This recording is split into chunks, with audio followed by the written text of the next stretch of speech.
La criminalité urbaine devient le mode de vie des habitants de la ville de Goma. Chaque jour, cette entité urbaine enregistre des cas d'assassinat. Le dernier cas en date est celui d'un jeune qui a été fusillé en pleine journée au centre-ville. Cela hausse les taux de meurtre qui passent à plus de 15 personnes tuées à l'espace de 2 semaines. Adrien Mouchoumo, en cadre du parti Union pour la Nation congolaise, s'insurge contre cette situation et appelle les autorités compétentes à rétablir la sécurité dans cette zone. Nous condamnons cette situation d'insécurité grandissante dans la ville de Goma. Nous savons que nous sommes dans une situation de guerre, nous sommes victimes d'une agression, mais nous pensons aussi que la sécurité, c'est vrai, avant tout c'est le pouvoir public, mais nous avons aussi quelque chose à y contribuer. Nous pensons que tous nous devons contribuer tant soit peu pour que la sécurité revienne dans notre ville de Goma. C'est vrai, ça devient compliqué. J'ai lu le journal, ce qu'on appelle d'ailleurs le journal de mort. 23 morts en une semaine, c'est inconcevable. Mais il n'est pas aussi exclu que les mêmes qui nous font la guerre soient les mêmes qui puissent s'infiltrer dans la ville pour créer cette insécurité grandissante et pour accroître la psychose. Mais je vais quand même dire qu'ils se fatiguent parce que nous n'avons que ce pays, nous l'aimerons, nous n'avons que cette ville de Goma, nous résisterons et nous vivrons ici. Cette insécurité, je suis sûr qu'elle retournera d'où il est venu. À la fin de la semaine passée, Hubert Furuguta Mukasa, en député élu de la ville de Goma, a saisi les bureaux de l'Assemblée nationale pour cette même fin. Je suis venu demander au bureau du Sénat et de l'Assemblée nationale d'arrêter leur bagarre inutile, d'arrêter leur théâtre inutile. Il y a d'autres urgences pour la République, notamment la sécurité à l'est de la RDC. Ma province du Kivu, ma ville de Goma, menacée maintenant. Il y a les rebelles qui sont en train de descendre sur ma ville d'origine, sur ma ville électorale. Alors ils doivent arrêter leur théâtre politique et s'occuper des urgences du pays. Le président de la République a promis de s'en occuper, ils doivent l'aider, les institutions doivent l'aider. Alors maintenant où je vous parle, je suis venu interpeller le président de l'Assemblée nationale et le président du Sénat que j'ai attendu depuis le matin, qui ne sont pas là. Je sais qu'ils sont dans d'autres urgences, j'espère, mais moi les urgences sont la paix à l'Est. Et je suis venu demander à ce qu'on autorise aux sénateurs et aux députés du Kivu de sortir et de partir à Goma, poser des questions à tous ces rebelles, qu'est-ce qu'ils veulent. Parce que nous voulons exiger au gouvernement congolais de nous dire finalement quels sont les accords qu'on a toujours signés depuis 2000. Depuis 2000, on signe des accords avec des groupes armés, avec les rebelles, mais la paix n'est jamais revenue. Pourtant, parmi ces rebelles, il y a ceux qui sont au gouvernement depuis 2000.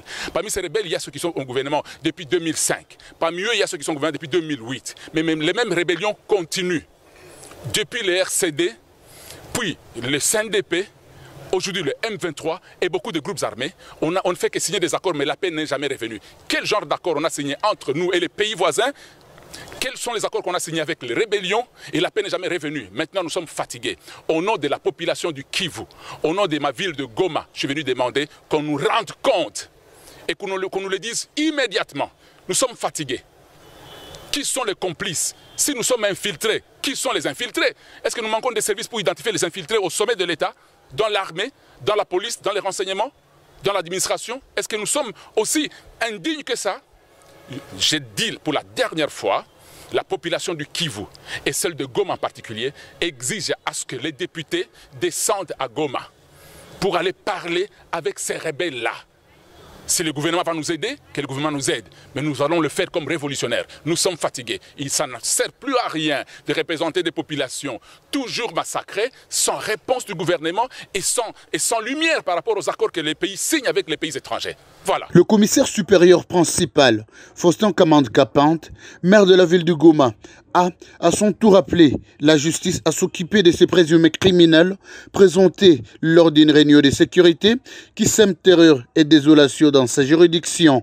Nous rassurons notre population qu'elle ne sera jamais abandonnée par nous. Et nous sommes choqués par les événements d'avant-hier, l'assassinat et le braquage d'hier. La justice va faire son travail. Tout ce que nous demandons à notre justice, c'est d'organiser l'audience publique.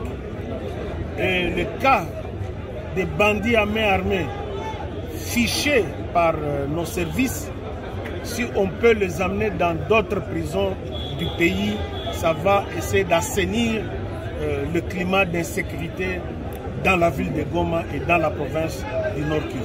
Tout en présentant son mécontentement, Georges Mounihire Bingui, secrétaire exécutif chargé de la jeunesse au parti Engagement pour la citoyenneté et le développement SID, appelle tous les Congolais à se liguer comme un seul homme afin de sauver Goma et toute la partie Est qui subit des menaces du jour au lendemain.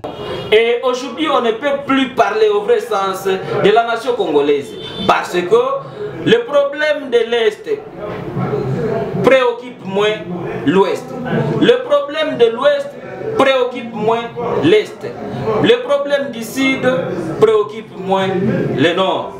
Les problèmes du centre de la République démocratique du Congo sont considérés comme propres au Kassaïen. Et là, la cohésion nationale est à danger et l'ennemi progresse de jour en jour.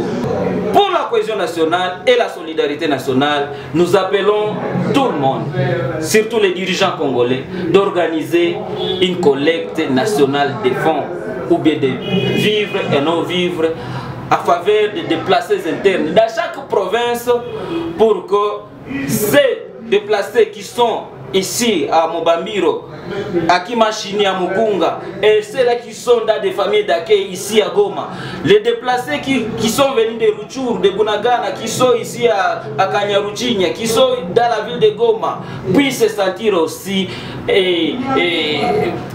concernés ou bien considérés par la cohésion nationale et la solidarité nationale. Notons que les hommes assimilés aux agents de l'ordre sont les principaux semeurs de troubles en ville de Goma. Est-ce qu'une stratégie de l'ennemi ou un Tensi, disent les Anglais?